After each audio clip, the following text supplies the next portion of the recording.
Hello, hello. Is this live? Is this thing live?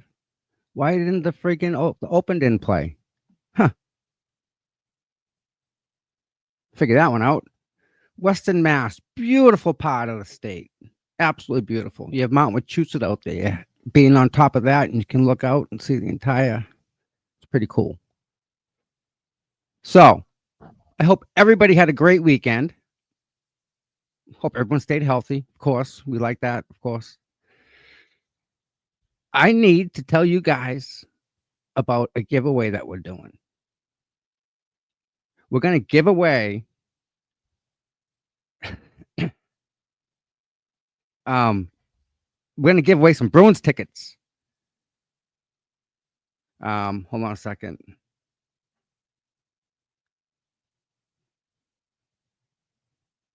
Um I'm just trying to send some love to my buddy. So we have some Bruins tickets. Not just any Bruins tickets now, guys. These are really good seats. And not just that, we're making sweatshirts for the winners. It's going to have big Bruins logo on it and maybe something else. But in order to get the tickets or to be entered to win or to get these tickets here, you need to go to Aiden Kearney's Defense Fund. This week, we're going to focus on Aiden, raising some money for this man. I don't think enough can be said about, you talk about Karen, right? And she wakes up with a murder charge over her head, right? Aiden's got the whole bail thing over his head, right? I mean, talk about being on, somewhere that you don't belong, because he doesn't belong there. But that's a whole other story. He's fighting that in court. Now, in order for him to fight what he's fighting in court, again, it costs money. Unfortunately. And the Norfolk County District Attorney is going out of his way to prosecute Aiden. This shouldn't even be here. However, we're in another friggin' universe. I don't understand which one we're in, but regardless, we're here. So I figure $10 a ticket. Okay. I'm going to put up his website right now. $10 to his defense fund right here. $10 is 50. $10. Now, also, with these tickets comes an idea. Throwing it out there. Whoever wins the tickets, we park your vehicles at Braintree, the park and ride. I'll pick you guys up. I'll bring you into the game, drop you off at the door, and pick you up at the door and bring it back to your car. So it's kind of like you get transportation to the hockey game, and you get a ride home. So that gets thrown in too. Just throwing it out there. We're working on a couple other things to go along with the whole Bruins thing, but it would well be worth the $10 donated to Aiden's Defense Fund for an opportunity to win this chance. And if you win and you don't or you can't go, then let us know. We'll spin the wheel again. Or maybe we'll spin it 3 times. 1, 2, and 3. If the first one doesn't want the tickets, then goes to the second one, then it goes to the third one. How about that? That way we have a backup so that no matter what, people will get to the game. $10 to his defense fund. I need a copy of the screenshot of your donation sent to my email, or it doesn't get added to the wheel. Okay? So it's a little bit of work. Well worth it. Absolutely worth it. Just $10. Not a lot of money. I'm hoping to get the numbers here. We got all week to do this now. So I'm trying to raise some money for Aiden. We raised money for Karen. We're going to go back and raise money for her too. But this week, we're going to focus on raising some money for Aiden. See what we can do here. I know you guys raised $800 in what, 2 hours for Karen Reed over pizza, right?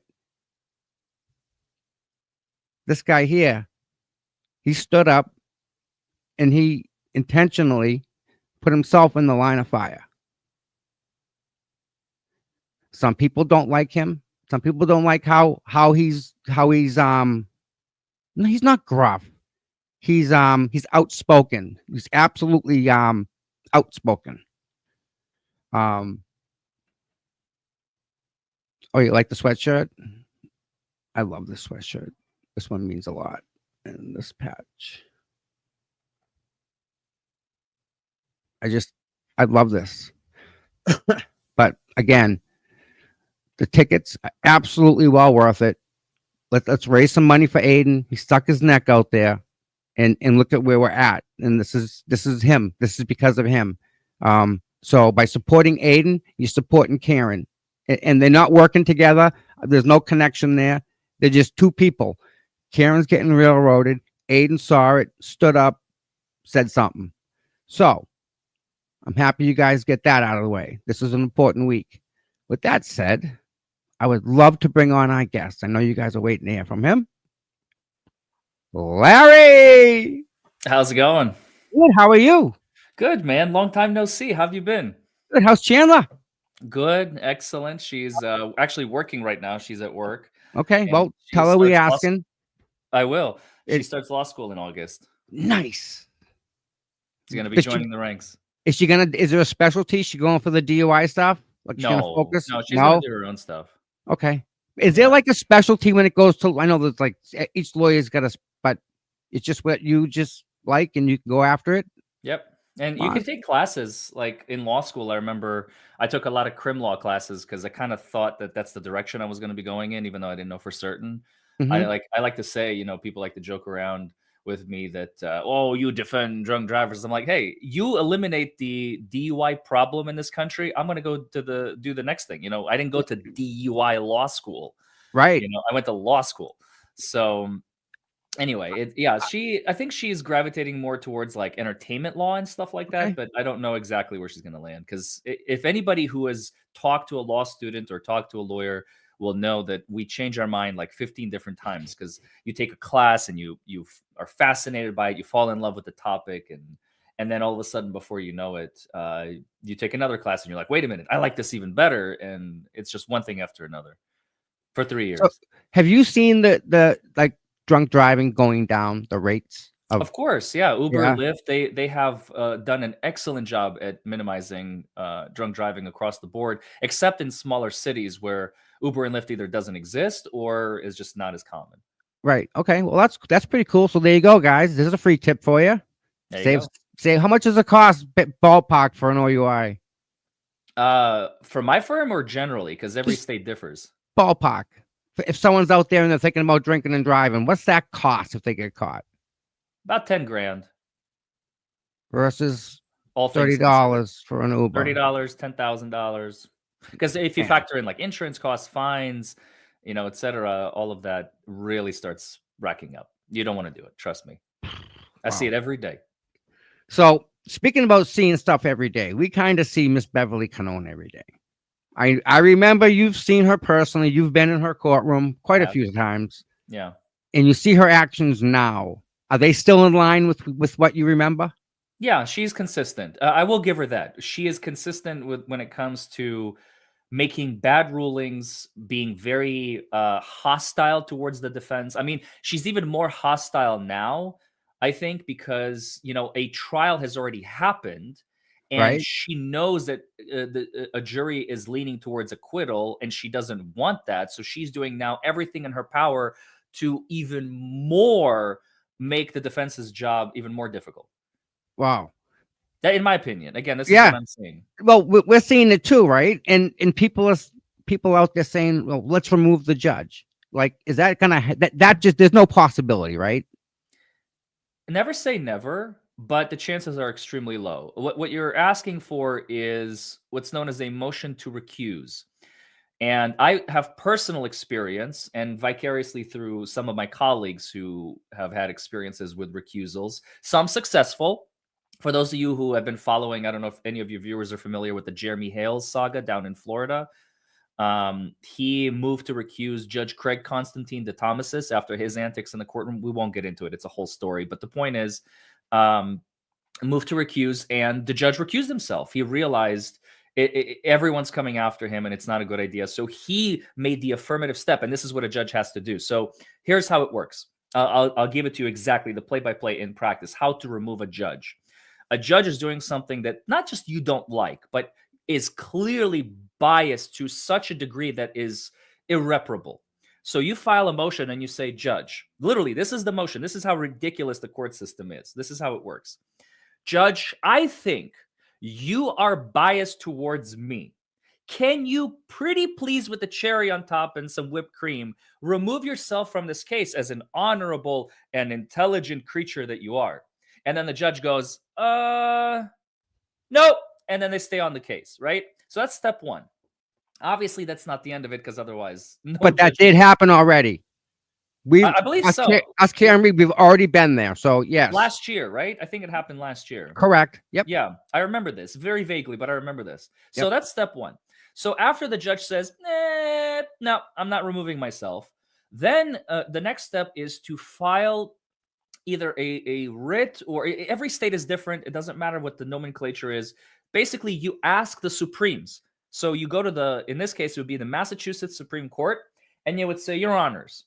And usually it's ruled by the Chief Justice. You say, Your Honors, citing case law and all of that. And of course, examples of exactly what happened in your case. Say, Your Honors, this judge is clearly incapable of presiding over this case for such and such and such and such and such reasons.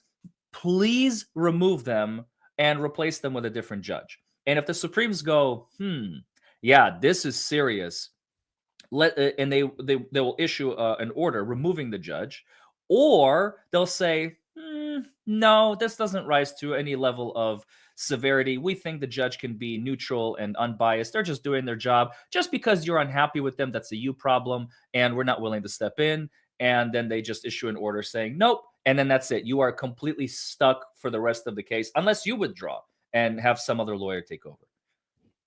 Wow. That's it. There is no like writing a letter to the president, or that's it. It's done. All right. Next question. Have you seen this information where Fanning and Colleen Crawford had a business relationship outside of the Norfolk County District Attorney's Office that had to do with data and video, and they got caught and scolded? The case got dropped because they got caught tampering the video in another case.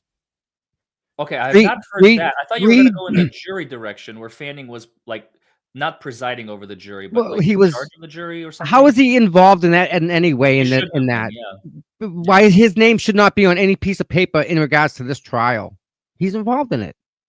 Yeah, that's a great question. And the fact, I remember when Alan Jackson brought it in open court, I actually caught this part of it because I was not able to catch every hearing. My, knock on wood, business is really going well this past couple of weeks, and I'm trying to play catch up. But I have a video. I have a Karen Reed video that's going to premiere tonight, by the way. So nice, hopefully, awesome. I'm waiting on my guy. He's working on it right now. Sweet. Anyway, it's like a TLDR version of everything that kind of happened over the last couple of weeks, plus my own personal feelings on it and opinions. But anyway, so wait, sorry, what was the question once again? Well, I asked about Fanning, right? So why is he involved in any way? Fanning was the fact. Okay, so when Alan Jackson in open court, and I talk about this in my video, when he said, Your Honor, this individual has been, brushing shoulders is enough. Brushing shoulders with the jury, in charge of the jury in some capacity in this courtroom. And the fact that she didn't even bat an eyelash and was like, and what's the problem? People can separate Chinese. Well, except your Mark Betterow. I will not let your Mark Betterow in the case. But Fanning, he works for the government. He's good people. Like, why, there's nothing here. Leave me alone. Mr. Brennan, do you have anything to say? Oh, magnificent, sir. Oh, Alan Jackson is back. Like it's a repeat of last year, only to the nth degree, because now we have like, verdicts, at least on Right. paper. They're not actually entered, which I think again is most bollocks. And I just have to say this: the fact that a juror has given not one but two interviews, one with Turtle Boy, one with Boston Yep. Yep. News, and both times he said, we would have told her, nobody asked us. Like, we would have said something. Just go I home. don't know. Just It's ridiculous. all right. So being a specialty with DUI, how do you defend what they're trying to allege that she was driving drunk? She may have had a drink. Okay, maybe two, maybe Now three, you're maybe asking for legal maybe advice. right, maybe four, right? But the 9 shots. Someone bought 9 shots, and they're allocating those 9 shots to her having 9 drinks, which isn't the case at all. 9 people had a shot. Okay. And then they take her blood eventually down the road after so many hours where she's been home, and they had her drive back to the scene. She could theoretically have been drinking more at home. You And have then to, disproving a negative is very difficult. And of course, Karen Reed has not taken the stand in this case, and rightfully so. I would have advised the same thing. So we can't hear it from the horse's mouth, as they say, but that leaves reasonable doubt, open to speculation as to whether or not she has consumed more or less. And if I remember correctly, the blood was pretty high, but she also has a medical condition yes, correct. that affects it. I remember because I talked to the defense team about this when I was visiting Massachusetts, and I was very, very like caught on the spot, and I was able to provide them with some stuff. It was kind of fun. But anyway, and then there's the whole. This is the most important piece. You just reminded me with respect to the blood alcohol. There are 2 different types of blood extractions and blood testing, right? Mhm. So when you extract blood from a person, you extract venous blood, okay? You don't extract arterial blood. I think that's correct. And when you go Okay. to test it, okay, this is Yep. the most important piece. You have to test whole blood. When they draw it at the police station, they don't draw venous blood, they draw whole blood. That sounds about right. And when you test it, if you're testing whole blood, that's your BAC. But if you're testing venous blood, which is what they did at the hospital, you have to dilute mathematically. There's a formula Okay. to what is that equivalent to from venous blood to whole blood. And if you have like a 0.100 venous blood, you actually might be like only a 0.085 or a 0.081 whole blood because it dilutes it. You have to, there's like a numbers you have to play with. And so that's the point I remember I brought to the defense, and they used it at the trial. Like they talked about it very briefly because again, the DUI is such a relatively I mean, you have homicide, murder Right. allegations. Like, come on, it's the DUI is nothing. If I had a client who like actually hit somebody, there's evidence, car crash, and they killed Right. somebody, and I've had Video. those cases. Well, forget video. Circumstantial evidence can be enough. There's a body with missing limbs on the ground, and your client is there with the airbag popped, and they Deployed. have to Right. be airlifted to the hospital with broken bones. I mean, come on. It doesn't take Yeah. a genius to connect and say, yes, they hit this person. And I have cases like this. I've had cases, and I have them still. We represent all sorts of cases in our firm, and so the important thing that I'm going to be looking at is, other than the circumstantial evidence, if they extract blood, that's one of the things I'm going to be looking for, because usually the blood test is done at the hospital, Mhm. right? And if they have been charged with a DUI and then they also have murder on the table, and the prosecutor is willing to give my client, I don't know, maybe 5 years to serve or something like that, when they're looking at 40. Right. I might tell them, look, it might be a good idea, depending on the facts. It might be a good idea to take a deal like that. Sometimes Mhm. it's a terrible idea, but Sure. You throw the DUI under the bus. You don't give a damn about the DUI. All Right. you care about is the more serious. You basically it's a The top hierarchical. charge. Yeah, it's a hierarchical analysis. Hmm. Okay. So the fact they still have it is odd, right? They shouldn't even be Have part of what? the charge, the DUI. No, I mean they can charge her. Well, the government can charge you with murder right now, Tom. They Well, have to prove it though. right, but why wouldn't they just focus on the murder? Why add the DUI? Is that because that's extenuating circumstances? Is that what they're trying to do? Prosecutorial discretion. That is entirely. I've had cases where my client would be charged with like a DUI and a reckless driving. Yes. Sometimes prosecutors move forward on both. Sometimes, and this is what a lot of smart prosecutors I've seen do, they will drop like the reckless driving, the lesser of the two, Mm-hmm. because here's what happens. Let's say their case is not so strong. It's kind of like, I don't know if he did it or not. And the jury goes back to deliberate. They acquit on the DUI, but they're like, okay, we'll convict on the reckless driving. To a jury, that's fair. To a prosecutor, it's like, damn it. So sometimes they will try and put all their eggs in one basket, and they will say, ladies and gentlemen of the jury, please, go when they go back to deliberate. All they have ever heard the entire day is DUI, because before the trial started, at like 8:59, we have a meeting with the judge, and the prosecutor is like, Your Honor, the prosecution would like to dismiss charge 2, reckless driving, and we're going to proceed solely on the DUI. And when I hear those words, I'm like, because sometimes having that extra charge is a good, if you have a good case, when the jury goes back to deliberate and they split the baby, because now the splitting the baby, which they do more times than you might think, when they split the baby on just one charge, they go, okay, guilty, no jail time. It's like, damn it. Well, he's still convicted. Your client is still convicted of the charge, but they get no jail time. That's how they get around the, well, we'll convict, but we won't issue any jail time. We think he did it. And I'm like, if you think he did it, that's not guilty, but it's too late. The vote is already in. So no, sometimes it all depends also on what part of the state you're in. You're a smaller county. If you're in a larger county like Jefferson, Fayette, which is Louisville and Lexington, or up Right. northern Kentucky, They're looking to just get cases solved and get them down, just get them down the road, right? it's just the type of jurors that you get. Yes. I know you're busy, but have you got a chance to watch Hank Brennan? Yes, I have. Okay. I don't The most I don't want you to say gaslighter on the planet. I don't want you to say anything bad about him, but Why not?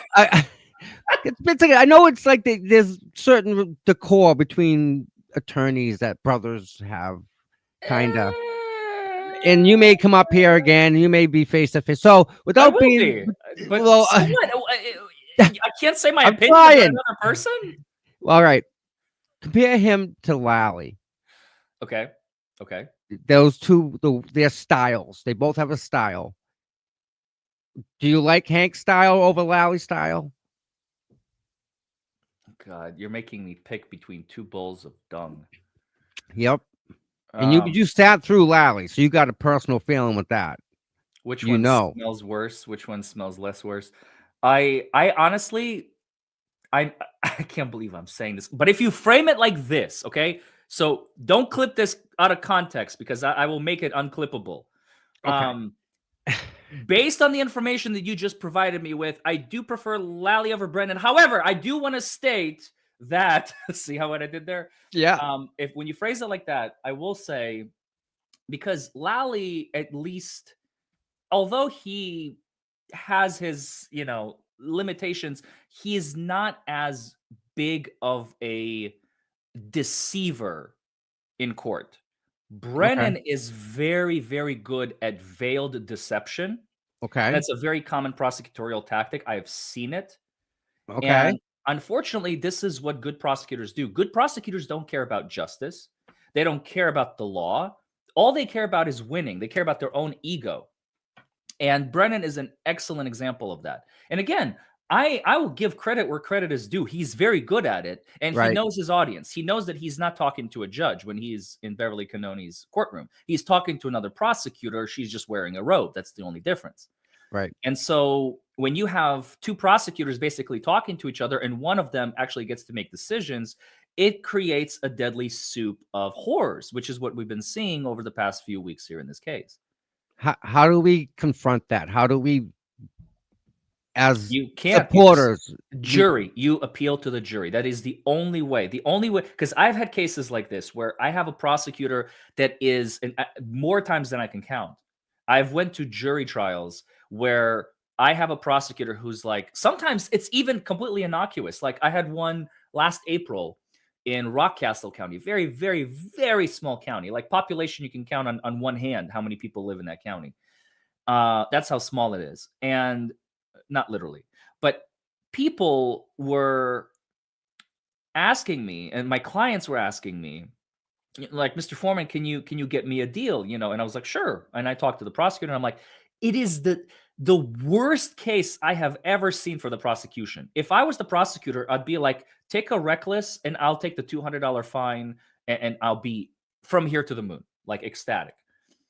But this prosecutor, and I swear to you, he said, Mr. Foreman, this is the morning of trial. The trial starts at 9 a.m. It is 8:30 in the morning. I'm in the conference room. I have my couple of associates, my client, his wife, everybody's there. Prosecutor knocks on the door, walks in. Can I barge in for a second? Yeah. Blah, blah, blah, blah, blah, blah, blah, blah, blah.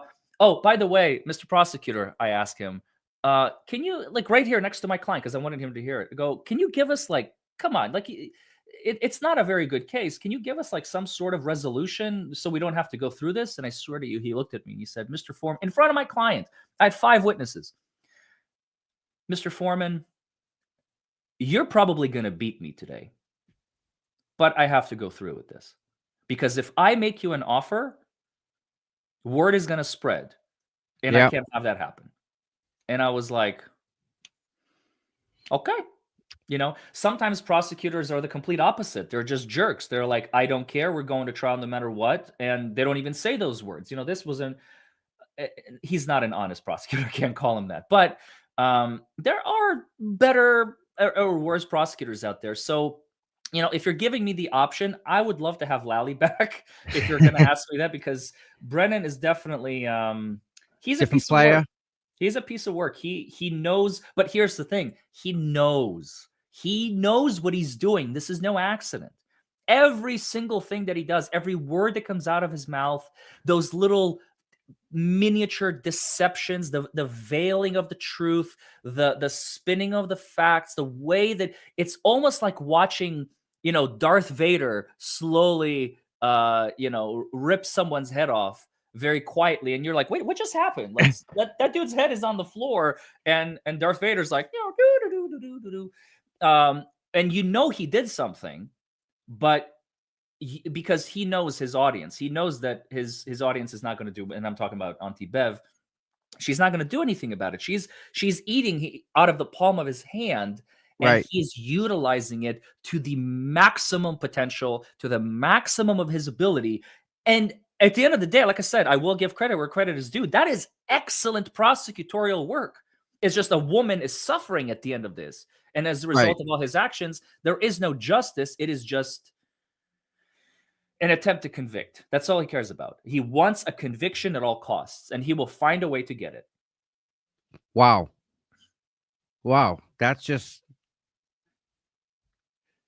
just kind of hit me different. And they're doing the same with Aiden.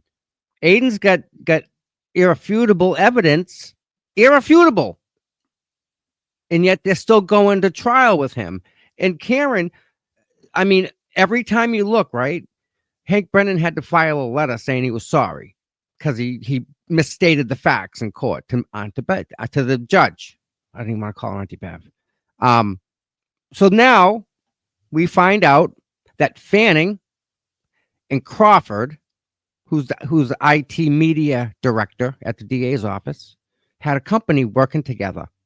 Mm-hmm. It got dissolved 3 days after. 3 days after. Yeah, I saw that one. They work together outside of the office doing the same things they're doing inside the office. Is that allowed?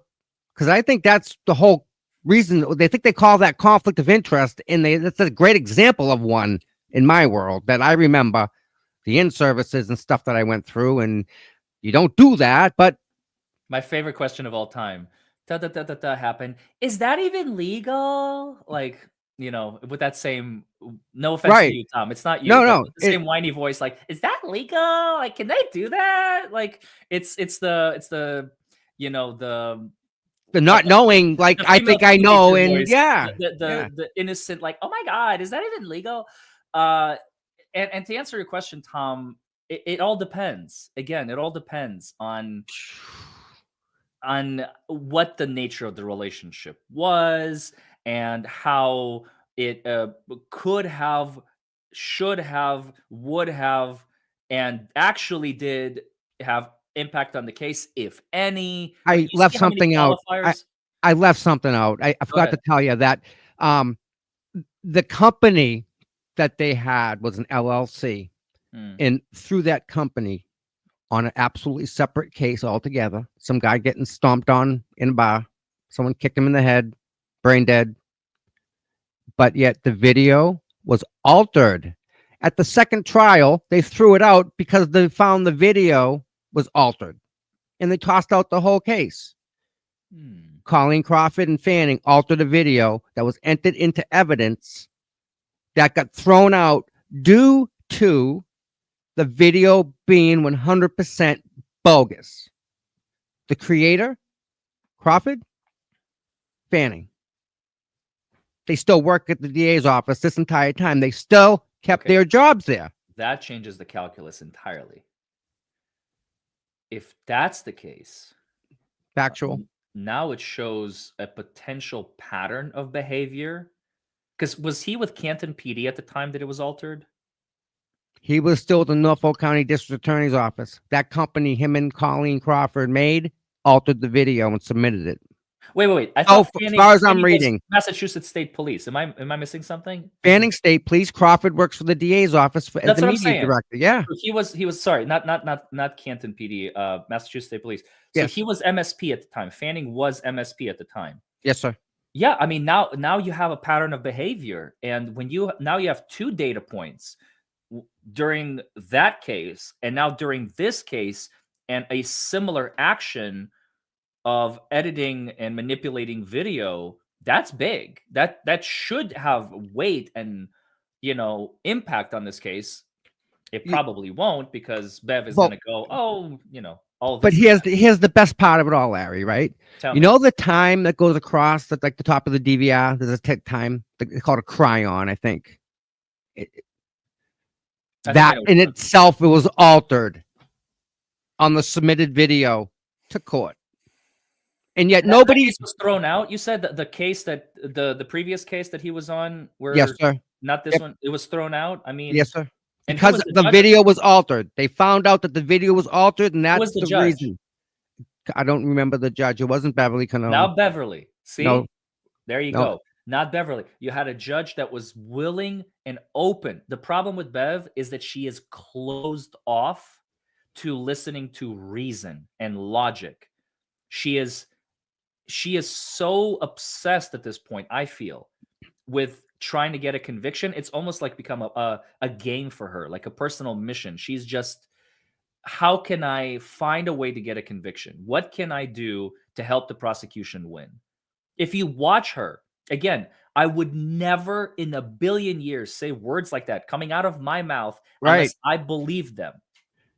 Okay? Yeah, it's big. I mean, that's why I didn't want to go to the whole Brennan thing, because I I know you want to but kind of what are they going to do to me? What are they going to do? You're not allowed in the courtroom. Okay, go screw yourself. I'll live stream it. I don't right, care.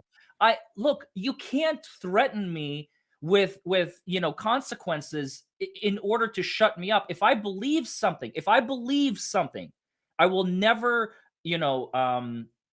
defame or lie, or if I believe something, I I am not afraid to say it. I'm sorry. I'm built different. Okay, I'm built different. If there are consequences, so be it. I will deal with them, like not being allowed in the courtroom, or if I ever try to pro hac vici into the case or whatever, which I have no plans on doing at any point because I was never asked. And I'm here in Kentucky. Um, and I get denied, just like Mark Betterow got denied, because I guarantee that was revenge. That was revenge by Auntie Bev to say, look, you're involved with the whole PR, yep, and you can't come in. And you know what? That's the price that you pay, because right now I'm acting in the capacity of a journalist. I'm not acting in the capacity as an attorney.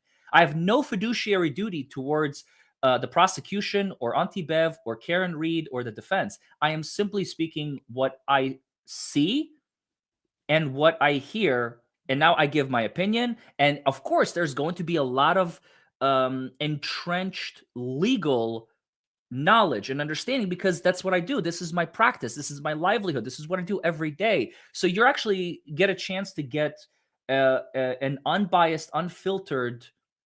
That's where you got to buckle up, by the way, because you're going to get the raw opinion that I have. And I'm not afraid to speak it. I'm not like I said, if there are going to be consequences, like I'm not allowed in that courtroom, which I don't even think it should happen because that is going to make Bev look even worse.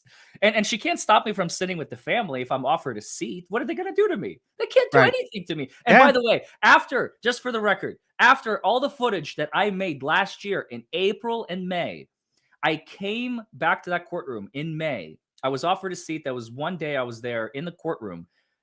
Everybody already knew about all the stuff I have said about the trial, and I've been live for days upon days upon days upon days talking, poorly about this judge and poorly about the prosecutor. And guess what? I made friends with the head of security in that courthouse. He's a cool dude. Yep. He knew everything. What like people exaggerate. They think like, oh my God, this system is this. No, they're just people. They're just people. They know that you're just doing your job. You're not. Again, as long as you're not defaming or threatening or actually making, right, like come on, you got to know better than that. Which brings me to my last point. Before I know you have more questions for me, and my time is limited. But there was this clip where I said I wanted to, I said, God, I want to strangle this woman, talking about Auntie Bev. And of course, I was speaking in hyperbole, but everybody clipped it out of context, like all the haters and all the the coffin doffers and all of that. And they were just like, oh my God, a threat has been made against the judge. And I'm just like, oh my goodness. You guys are idiots. And they all waste their time on it, Larry. They all do. It's hilarious. I know. They're giving me publicity. What am I going to say? No? All publicity is good publicity, right? Yeah, bring it. Please stop. Like, so you do plan coming back up here? Well, yes and no. So here's what happened last year. Remember, we flew in, Chandler and I. We should have probably coordinated a little bit better because we thought we'll be there for 2 weeks. We'll go in the courtroom. But the seats were so limited. We were only offered, I think Chandler was there for one day and I was there for one day out of like 12 days or 14 days that we were in Massachusetts. So, you're talking about flights to and from. You're hotels, talking about cars, everything. Luckily, hotel was covered for part of it, not all of it. Shout out to you, Brad Goldstein, the man. He hooked us up big time. He hooked us, so he saved us probably a couple $1,000s minimum, just by providing us a place to stay. So thank you again for that. But still, you have flights, food, etc. And if we can get a seat, yes, I will be going. I don't think Chandler, like I said, she's working right now. She's got a 9 to 5 Monday through Friday, so she won't be able to come. But I can come. Maybe for like a day or two, or something like that. And if Brad's place is not available, I can always stay at a hotel. That's not a big deal. But it's not so much about the expenditure. It's about if there is a seat. If there's going to be a seat for me to sit there for 7 days straight, oh, by God, I will come because that's interesting. I can report on things from inside the courtroom. This is why people listen to my stuff because I've earned the reputation of being a jury reader. That's what I do. And I can't read a jury from the computer screen, live streaming from Kentucky because they don't show the jury for obvious reasons. So to answer your question, I want to come if offered a seat, but if I can't come, I'll just live stream it from my channel. Well, if you're going to head this way, let me know and we'll set you up. We'll take you out. You're all set. So come on, you're practically family. I know. I'm just gotta throw it out there. Gotta throw it out there. Oh, I just had another question. I forgot. I asked you about Hank. I asked you about that. I'm having a blank. I'll think of it in a second. Listen, that plaque behind you. Which one? That's the YouTube one. Yeah, that one. Uh-huh. Congratulations. That's hard to get. Oh, thanks. You did good with that. October of 22. Nice. Coming up here. Trying to get the golden one now. Oh, the jury. Thank you. 3 people were kicked off the jury. Sorry, 3 people were removed. I shouldn't say kicked off. They were removed from the jury. In the middle of trial. Is there a way for the defense to contact those 3 jurors and find out if those are all for the defense to contact? If all 3 jurors were pro Karen Reed, how do we get that information out there? If we could get in touch with one of the jurors or 2 or even 3 of them, like, or is that ship already sailed? That's just long gone. No, it's listen. You're going in a completely different direction. Let me explain. And I'm going to answer your question from a different angle. And by the way, October of 21. I'm sorry. I got my dates mixed up. I got this. You saw the jury. So I remember you and I talked about people. Hold on. Let me answer you asked me a question. Let me answer it. Okay. And I have to answer it from a curveball angle, because here's the thing. And I'm going to compare this to the Johnny Depp trial. Okay. The Johnny Depp trial was a highly publicized trial because you had an A-list celebrity involved and a crazy woman. That Judge Penny Escarati, God bless her, she entered an order at the end of the trial saying for 365 calendar days from the date of the verdict, June 1st, 2022 until June 1st, 2023, thou shalt not, meaning anyone, contact the jury in any way, shape, or form. And when the 1-year anniversary hit, I remember I even made a video like the jury is now fair game. And I was afraid that people are going to start going after them. And in hindsight, I probably shouldn't even made that video because I brought attention to it. It's kind of like a catch-22. If you talk about it, you're not bringing attention to it. But if you're not talking about it, now you're worried if anyone else is thinking about it. And it's a self-fulfilling, prophecy or whatever you want to call it, just like a closed loop, right? Mm-hmm.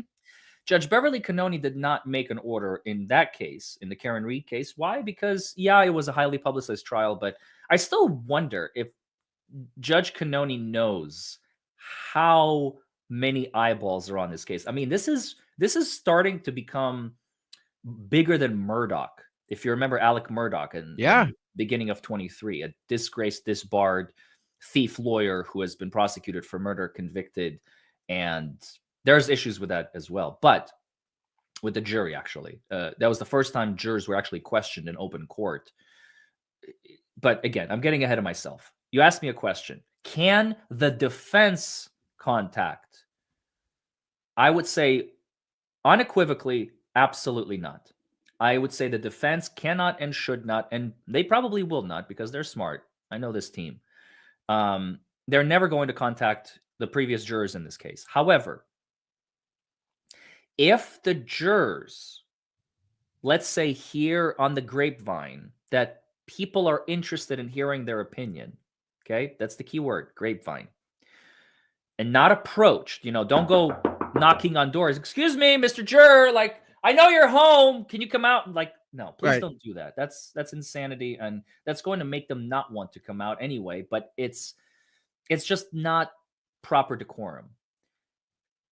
Put the word out there. If they want to come forward, they will. If they want to talk about this case, they will. If they want to say their piece, because now we have one. We finally have one. A year later, almost. We have one. There is nothing stopping the other jurors other than their own personal sanity, because they know the minute they come out, there are going to be millions of eyeballs on them immediately, and everything they say is going to be scrutinized. And most people are afraid of confrontation. That's normal. It was which comedian? I forget. Jerry Seinfeld. Jerry Seinfeld said that the number one fear of humans in the world is public speaking. Number 2 is death. So people are more afraid of speaking in public. They're afraid of their own demise. Think about it for a second. And as he put it, he made a joke out of it, of course. So people would rather be in the casket than giving the eulogy. right? So don't, if you approach these jurors in any capacity, first of all, I think it's improper. I think it's wrong. I think it should not be done because number one, you're going to you're interfering in their personal lives, and it's just not cool. Just because they were a juror on a case does not give you carte blanche to go and investigate. And number two, if they wanted to come out and speak, they would have done it already. And number three, even if they're not afraid to speak and they're willing to come out, they're just waiting for the right moment, give them that moment. Figure out what it is. Try and it's kind of like you just have to put the bait out there and see if they're going to come. And the bait does not go into a trap. The bait goes into uh, um, vindication, if you will. So again, it's a very sensitive subject. Uh, at the end of every trial, of my trials, which are not publicized, there I have an audience of three sometimes, and that's it. When in my jury trials, and I can tell you from experience, I ask the judge, and sometimes the judge is like, "You're Mr. Foreman, you cannot speak to the." I love speaking to my jurors after the case. Why? Because I learn. Whether it's an acquittal, Mhm. I learn more from my convictions than I do from my acquittals. Because when I win, it's like, okay, well, I won. Why did you guys acquit? Well, it was obvious. Okay, cool, awesome. That's so I did my job. But when they convict, I learn. They're like, well, we convicted because, and I'm like, oh my God, I didn't even think of that. Or, well, that was kind of obvious. I should have seen that from a mile away. How did I not put two and two together? And I learned for the next trial not to fall into the same pitfall. So I don't know. With the Karen Reed jury, like I said, avoid trying to approach them at all costs. That is improper, and you're probably violating some Massachusetts law as well somewhere. Maybe I don't know. I don't know all the jury related laws in Massachusetts because I don't practice there. But what I do know for a fact is if you put the signal out there, and the signal has already been out there for a while, and maybe if you put out a stronger signal and say, if you're willing to talk, we'd love to hear from you, and they hear it and they're like, yes, I want to talk, boom, you got your recipe. But don't fish them out. Don't try and lure them with a hook, because you will either scare them even more, and by scaring one you may scare the rest, and now Right. you're dead in the water completely, and you just completely screwed yourself You burned in that yourself. direction. Right. Yeah, Yeah. exactly. So I know you have a thing with the jurors. Like I know that that interests you. That's like a niche, right? What is your ideal Karen Reed juror? We know what Ronnie is. Like you watched him, right? The juror that spoke out already. So Yeah. you watch one of them, right? But now What does second he do for a trial, living? I don't know what he does. He's like an engineer of some sort, isn't he? Something to do with science. I think so. I know he's smart. I don't know anything other than that. But ideal juror, second trial, and you get to pick them. What would you be looking for in a new juror? I want doctors, nurses, engineers, scientists, mathematicians, even teachers. Teachers are okay. Like maybe not high school teachers, but like professors. Okay. Um, I want educated. The more educated, the better. I want PhDs. I want master's degrees. I want. I mean that's about it. I mean that's what I can think of off the top of my head. Male or female? Is Doesn't there a matter. preference? It doesn't matter. Okay. Doesn't matter. Age bracket? Well, 30 and up, definitely, because in order to have those degrees, you have to be, and you want some life experience in there as well. So anybody below the age of like 29 and below, I would try and get rid of as quickly as possible, unless I'm running out of options and I have to include them. Any other little thing that you've learned in your experience that can maybe help Karen's team somehow? I know they're dynamite and I know they're great, but Of course they are. They don't need me. All of this is for your audience. but you have this niche in looking at the jury, and that interests you. They're how they get to their decisions and whatnot. Like there may not be their someone's specialty. Like you have something they may not have that specialty with picking the jurors or that much interest as you have. So So what's your you question? Sorry. what other information can you throw out there Oh, to help get a a juror, a pro can read juror. Like, this is your niche, we'll say. This is your specialty, and there aren't too many people that do what you do specifically. I haven't thought about this in a long time, so give me a second. Yeah. Yeah. Like, I want individuals who are in their 40s and 50s, who are professionals, who deal with, because what do you have in this case? You're dealing with physics, Yep. mathematics, common sense is very important, and the ability to understand what happens during impact. That's the key feature of this whole trial. If I were to narrow it down to one word, impact. And of course, I'm talking about the impact between a human being and a vehicle. Mm-hmm. You know who else I would want? I would want people who have been in accidents. I would want people who, even better, if you can find one juror, one, you don't need 12, one who has been in a car versus person pedestrian accident, not necessarily a homicide or a death, just bumped into someone, and watch how, and they saw with their own eyes the kind of dent. Because I've seen tons of those cases, car versus pedestrian, both in our personal injury practice and in our DUI practice. What it is, like, they have actual personal experience, car versus person, and what it looks like. Because that is going to allow them, when they get to that part of the trial in a few weeks, I guess I should say, and they have to watch a police officer take the stand, which is also going to be interesting how they bring Proctor back. I can't wait for that moment. Are they going to bring him back without a uniform?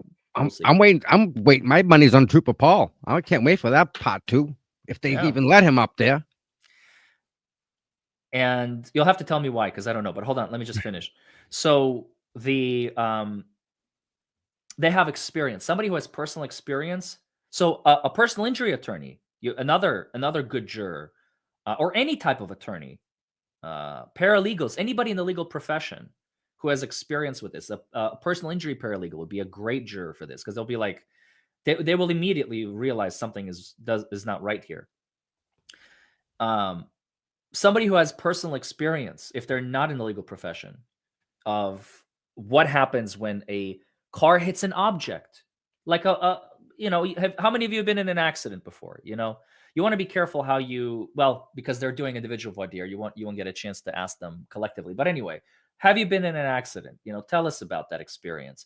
Of course, the problem is the prosecutor may try and strike as many of those as possible as soon as that question is asked, but you have to ask it. And if you get more jurors who have been in an accident and have personal experience with an accident, then the prosecutor has preemptory strikes to strike those jurors. Like I said, you don't need all of it. One will do. Because that one is going to sit there and go, you guys, I have been I was the pedestrian in a me versus Chevy Tahoe, whatever the hell, and I went to the hospital and blah blah blah. You should have seen the car. It did not look like that. How is that even possible? And then the scientist in the room chimes in like, yeah, physically that is not possible for that to happen. So we might have the same result that we got in the first trial. We may get an acquittal on all 3 charges. I don't see a conviction happening, except on maybe charge 2, because we already, again, and the whole, I have to speak about this real quick. Charge 2, the reason, what's his name, Ron? Yes. I think the only reason Ron was going to convict on charge 2 with some of the other jurors, which obviously they couldn't decide, is they were splitting the baby. That is a classic splitting the baby example, where they're like, look, she must have done something. We just don't know what it is. And this is the best thing we got. Because it made no sense. How do you acquit on 1 and 3 but convict on 2? Because they're all related. Right. So what was charge 2? Remind me. Do you remember? I think leaving the scene after personal injury. Well, how can you convict on that if she didn't kill him? Because the other charge was that she was drunk driving. They're saying she was drunk to do it. But they were acquitting on that one. But they don't. They said, well, because she was drinking and she was there, she must have done it. There was no other alternative other than she Well, then had they to should have have done convicted it. on 1 and 3 then. They should have convicted Listen, across the board. You see how it doesn't make any sense? yeah, but the judge picked the foreman, who himself is a retired police officer. He's Of course. retired because of hit by a vehicle. Pedestrian versus vehicle. Ain't that funny? What are the odds of that? You said the key word, law enforcement. Law He- enforcement. So he's gonna try. Don't know if he disclosed he was hit by a vehicle or not, but I'm pretty sure that's probably not the person you want on the trial. Or maybe it is you do. I don't know. Maybe they knew this, but it was strange, the whole thing. Yeah. All right, so your ideal jury, you got that down. All right. I have 4 more minutes. All right. Do you think the trial start on time? You think Bev's pushing this to start like right away, get it done and over with? Oh, sure. Yeah. That judicial efficiency is what they call it. Keep the docket moving along.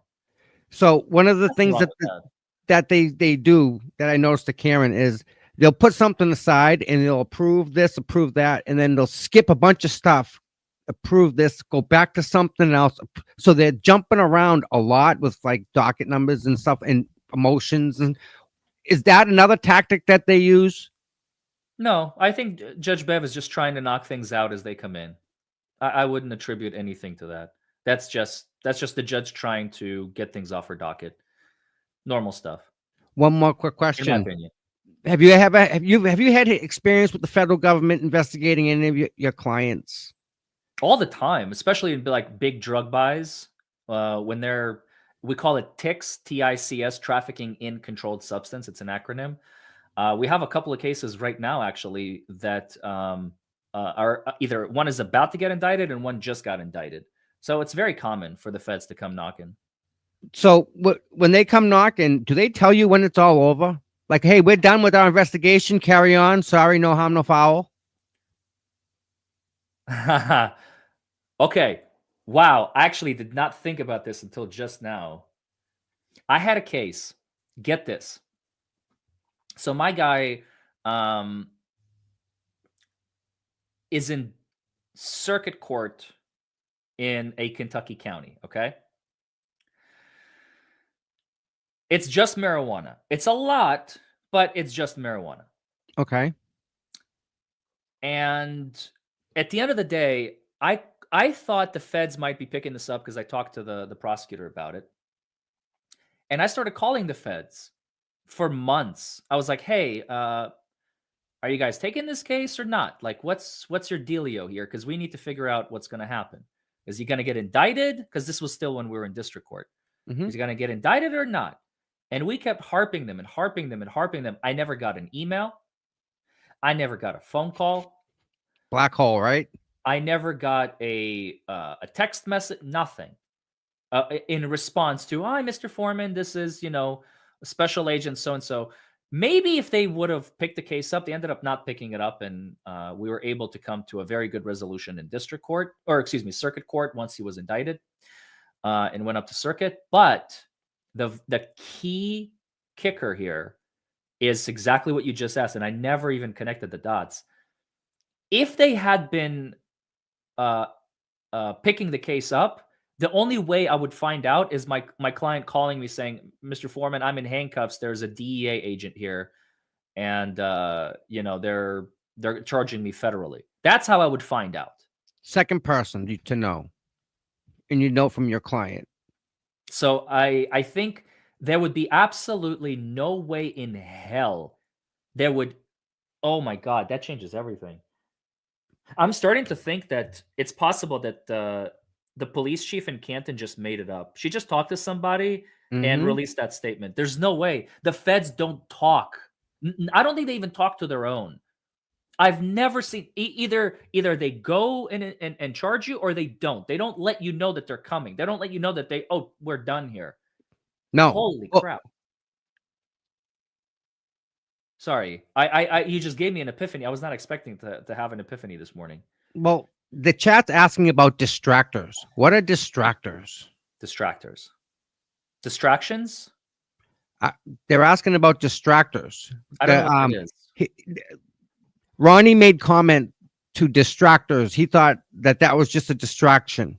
or something. He thought that the well, I like mean, those distractor things he was okay, you're I see. Ronnie's thing. It's kind of like, yeah, it's like there's the war in the Ukraine, and and Zelensky comes to the United States, does an interview with Trump, and then a week later we're talking about the Christians being executed in Syria, the minority, like, Yeah. oh my God, it's all a distraction, it's all a psyop, or it's all a so what's the distraction? What's the distraction? Is the feds are done with the case? Sure. I mean, sure. Your guess is as good as mine. I have no answer. Okay. So back to the Fed thing. They just don't come and say, "Oh, by the way, we didn't find anything wrong. Go back to work." Like they don't. They just don't do that. The only way the feds come in, like they did with Farwell, is, "Hey, they're locking this dude up. They're taking him out of his truck at gunpoint." Like that's when you find out when they act when actionable things. Correct. Correct. So they wouldn't just tell the police chief of all people. Why wouldn't they release that themselves if they were going to do it? Because they don't. They don't do that. That's what I completely. That's what I thought. I completely forgot. I have personal experience. It just, the neurons who are firing in this direction were not connecting with the neurons firing in this direction, and now the loop just closed, and I realized my mistake in not understanding this right away. So there you go. There's a lot in this case, Larry. This is so deep in the it seems like everything's a problem with it. Everything is an issue. But listen, I know you're busy, and I so appreciate your time. You're welcome to Boston. We love you up here, and tell Chandler we love her too. I will. I will. And I can't wait till you guys, see you guys again. And you're doing great, bud. Love seeing you. Seeing you. And sorry about the embarrassment in Massachusetts, but I'm pretty sure we got more coming. The embarrassment? Yeah, I'm embarrassed to say I'm from Massachusetts. No, don't go that far, man. Look, corruption is rampant. Bad, man. You have corruption everywhere, and Massachusetts is no different. Massachusetts is one of the OG states, the 13 colonies. You guys have had people living there since 1750s, probably. And the older a place is, and if I remember correctly, isn't in Boston is like the oldest bar in the United States of America? Because I've been there. I think it's a fact. I'm not sure about that one. It's like, but leave. I wouldn't doubt it. Leave it to Boston to have the oldest bar. Chad, don't you guys have the oldest bar in the United States of America? The Old Wharf Tavern or something like that. I don't remember the name. 1600s. 1600s? That was Paul Revere. No way. Maybe. I don't know. I don't remember. But it's still standing. Yeah. It's still a structure. And what I'm trying to say is when you have age, why is there not as much corruption in like New Mexico? Right. Like when we went to New Mexico, it's a desert. Not many people move there. It's a newer state. When did New Mexico become a state? Like they bought it part of Texas and they split it up. Yeah, 1870 or something. Long time ago. When did New Mexico become a state?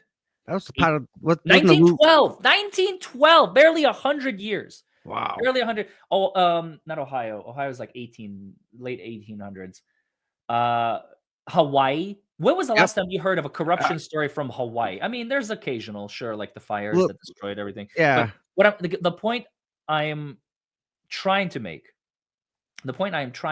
is when a place has age, when it's older, why did the original colonists who came from Great Britain, from England, said, we want to start our own country. We're tired of King George and his bull. Why did they do that? Because they were tired of the corruption. England has been around for hundreds and hundreds and hundreds of years. You have these lords who have been passing on property generation after generation after generation. And they're like, you know what? We're tired of it. We want to mulligan. We want to start over. We want to, and Massachusetts has been around for a while. And as a result of that, I am certain that's why you have as much corruption as you do. Because like South Carolina, look at South Carolina with the Murdoch case. Yeah. The clerk literally, forget Fanning brushing shoulders with the jury and being in charge of it. The clerk in the Murdoch trial actually not just talked to the jurors. She verbally influenced them. She was like, "Oh, don't listen when he takes the stand. Don't listen to what he has to say. He's not trustworthy." I'm sorry, what? You know, and that is still ongoing. That is on appeal, and that. Like I said, Wow. I don't have time for for going down that road. But if you want another case of classic corruption, there you go. Wow. That's I forgot the clerk's name. Chad always knows. Chad is always to the rescue. Wow. But anyway, it's rampant. It's common, unfortunately. And don't what I'm trying to say with that, Tom. Don't feel special. Don't be ashamed to say from Massachusetts. I think Massachusetts is a great state. It just needs a little cleaning. You just need to, get a brush and like dust off Yeah. ye old corrupty. Need to get rid of Marina Bay next. That's where they Marina all Bay? hang out. Yeah. They all have boats. That's the thing. Okay. On that Oh, note, enjoy your boats, Tom. Thanks for having me. Thank you, no, Chad. I love thank you you, all. Larry. It's been a pleasure. And again, we love you, my friend. Thank you so much for your time. Love you guys. We'll see you next time. Thanks, Larry. Bye. Wow. Wow. That was freaking awesome. What a guy, huh? Larry is he's all that. Great guy. Smart, smart, smart. So, I don't think the federal government called Helena Rafferty and said, "Hey, we're done." Let everyone know. Of all people that they would tell, I'm not thinking that's true. Wow. That's crazy. Wow. And they were recusing themselves, remember? Yeah, we'll have him on. Jojo, we'll have him on again. Absolutely. I mean, you got to remember, guys, he's an attorney.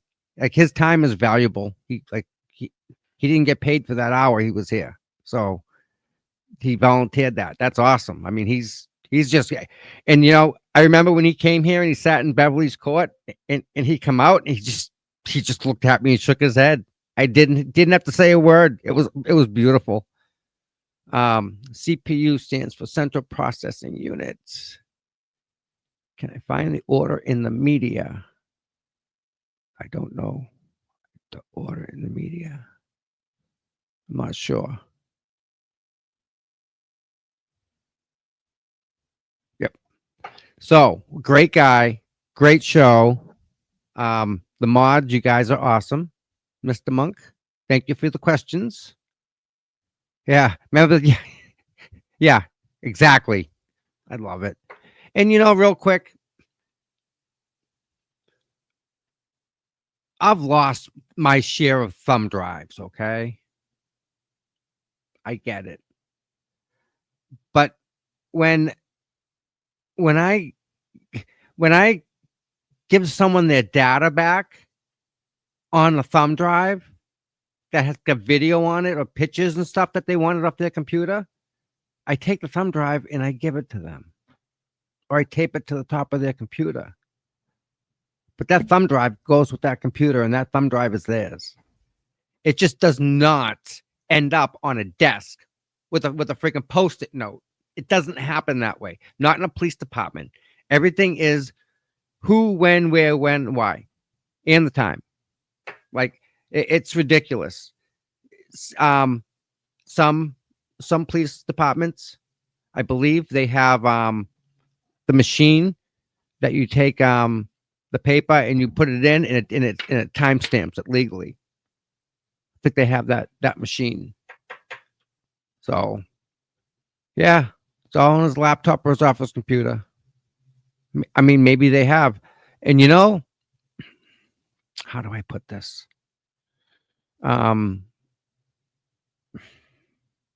When they talk about surprises,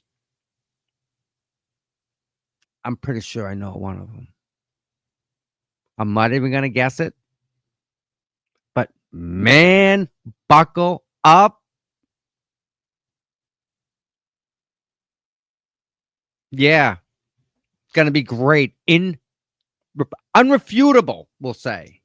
Yeah, what's not going on with the audit? You know, that's a really, really, really, really good question. I don't think they've even started it yet. I know they've gotten something done, but I don't know about the audit. Brother counsel's coming on tomorrow, guys. So we had Larry's opinions. Maybe we'll ask brother counsel some different questions because he's great too. He's amazing.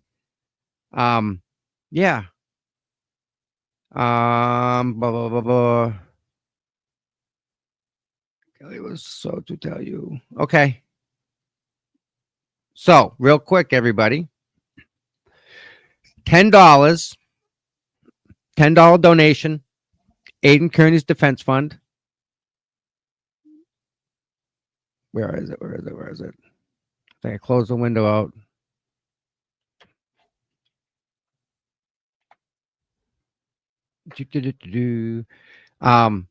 Donate $10 to his defense fund. Take a screenshot. Send it to cputom@gmail. He needs some help here. You know, we helped out Karen, right? Gonna help out Aiden. This is his week. All right. So not only are you gonna get Bruins tickets, amazing, freaking awesome seats where you can get a puck. Not just that, but you're also gonna get a sweatshirt. 2 people are gonna get special sweatshirts. And if you're interested, you can put your car at the park and ride in Braintree, and I'll give you a ride into the garden, drop you off, and pick you up and bring you back there when you're done. That's like included. So we're trying to get like a package together for whoever wins these tickets. Meg, what happens if you don't have to live in Boston? It's the Bruins game. Listen, if you can get to Braintree, I'll get you to the game. I promise you, no problem there. That's easy. And maybe a couple other things, you know? You never know. Maybe some money, maybe a pass, who knows? Like there's all sorts of ideas. But you need to donate to Aiden. $10. Game is on March 17th. Coming up, guys. Oh, you're in South Dakota. So Meg, if you win, right? You can give it to somebody. You can give them tickets to somebody, or you can raffle them off again, or however. When I do the wheel, right? I think I'm gonna pull 3 people, 1, 2, and 3. So first person gets an option, second person, and then third person. That way, someone will get to the game. That's the goal here. Yeah, and I mean, we've raised money for Karen. We raised a lot of money for Karen. We're going to go back to raising a lot of money for Karen, but in the meantime, we need to raise a lot of money for Aiden. He's going to trial. His attorneys cost a lot of money, and they're great. Trust me, they're worth what he's paying them. But again, he's got to pay them, right? One way from Minnesota.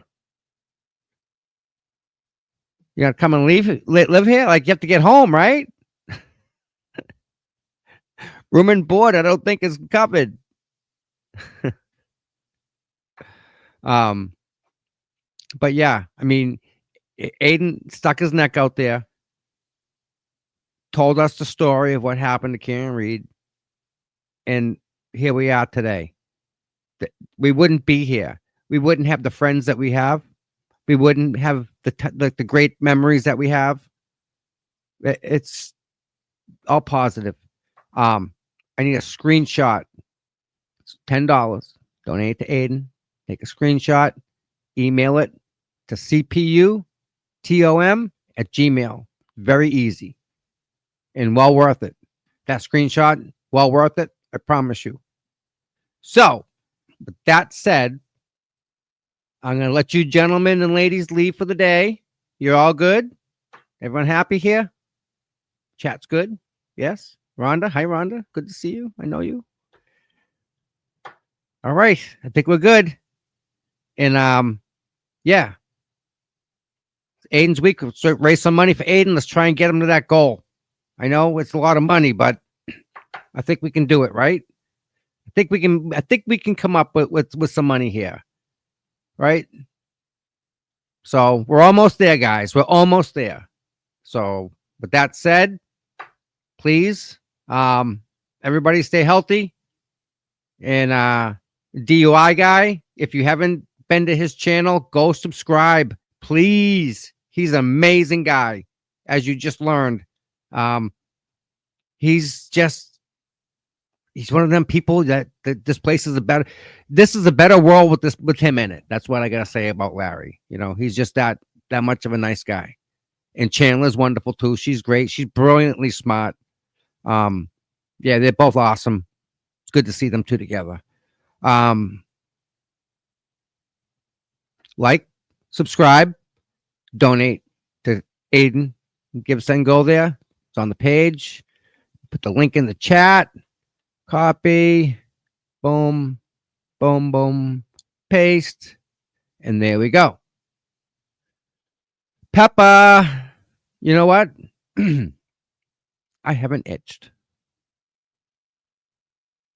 Realize that. And it hasn't been that long. Thank you, Peppa. Because of you. You're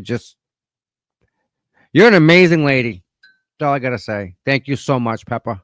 I'm in a much better place because of her. Long story, but yeah. Oh. Hold on one second.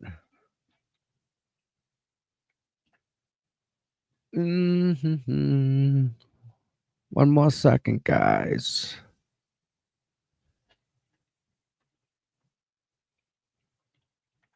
All right, this is important here.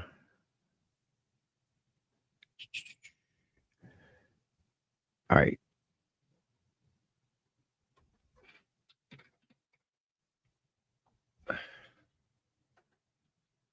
I am donating right now to Miss Karen Reed.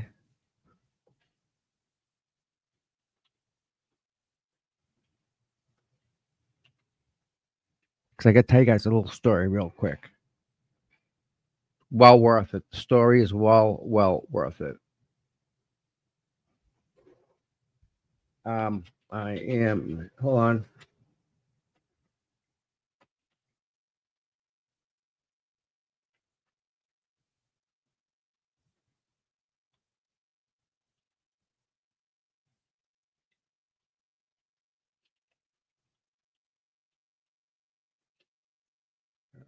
Well,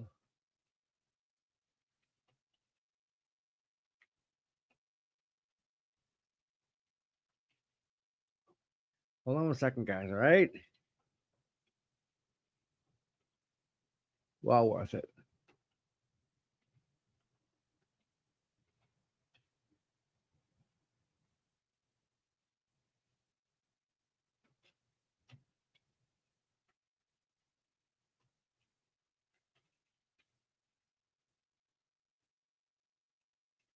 Okay. So a friend of mine did me a favor.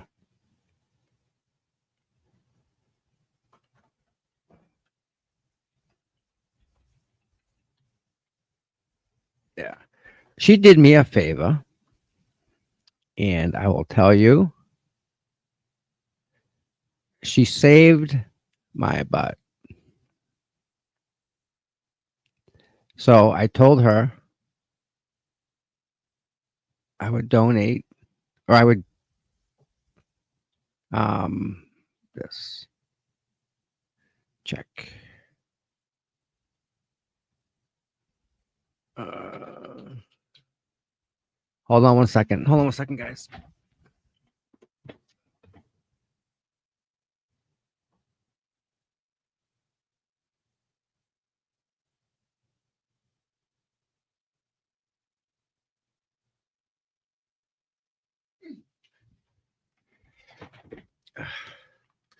All right. So she really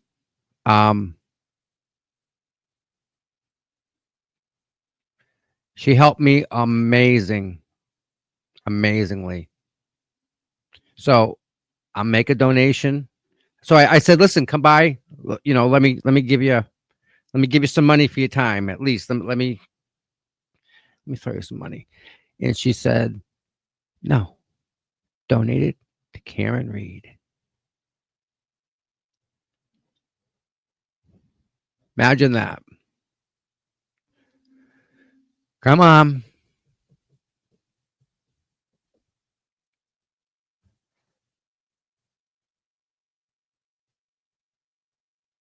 All right.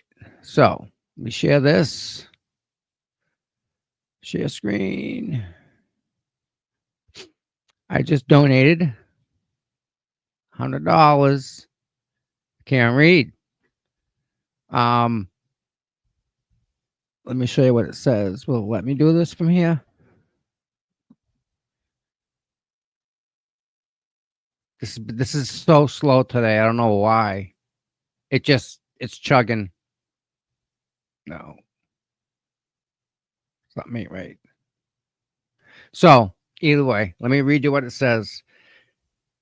The donation said, and it's from Nicole to Karen, which is beautiful. It says, I'm in awestruck of her resilience and her tenacity, her will to not be bullied and to expose the truth. I envy her strength. I hope her time to grieve without this mafia madness is near.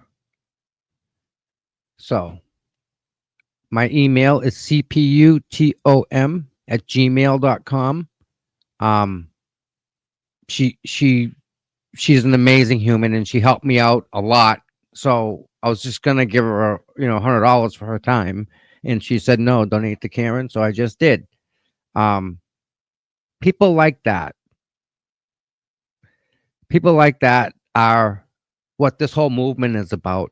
You know, they really care that Karen's getting railroaded the way she is, and that the state police didn't do things correctly. I mean, I heard today that the friggin' evidence collection team was never freaking called. So who did the collection?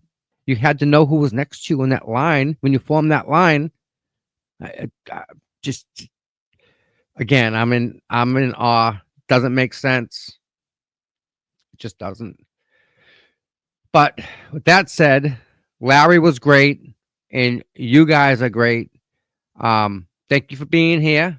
My email is, see me put it in the chat for you guys. Again, $10 donation. I ask you guys to save your money. Gmail.com. CPUTOM@gmail.com. Yeah, my pleasure. I'm glad. I mean, it's people like you that come out and help us, And I was talking to someone this morning about that. By watching, you're helping me go out and do what I do, right? I mean, I do it for you guys. If you guys want me to do this, I'll go do that. You want me to go here, I'll go there. I mean, I'm at the mercy. I don't say mercy of you guys, but I'm here for you guys. And this is where we're all at. This is like, hi, what we've all got to this position, So I'm very open to that type of stuff. So that said, I'm glad that we're all here. There's Dave's channel. He's been here for a while too. Long time. So with that said, I appreciate everybody. Thank you all for being here. Like, subscribe, all that good stuff. And we go from there. I will see you all tomorrow. We have a great lineup this week, guys. Great lineup. Let me show you the shirt.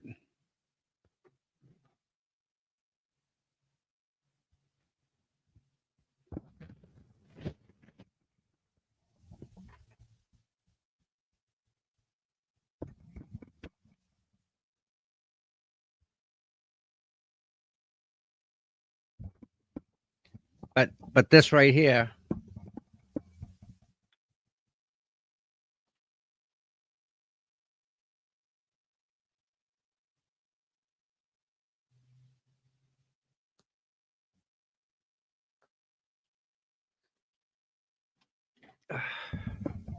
sure we can figure something out for the back. But there's only 2 of these. I got one and Jessica got one. Jessica is another lady that you just don't find people like that around no more. She's one of a kind, an amazing human. So with that said, I love you guys. You guys have a great day. Don't forget, Larry's putting a new video out. He said later on tonight, I think 8 o'clock, he said, new video. So be looking for that too.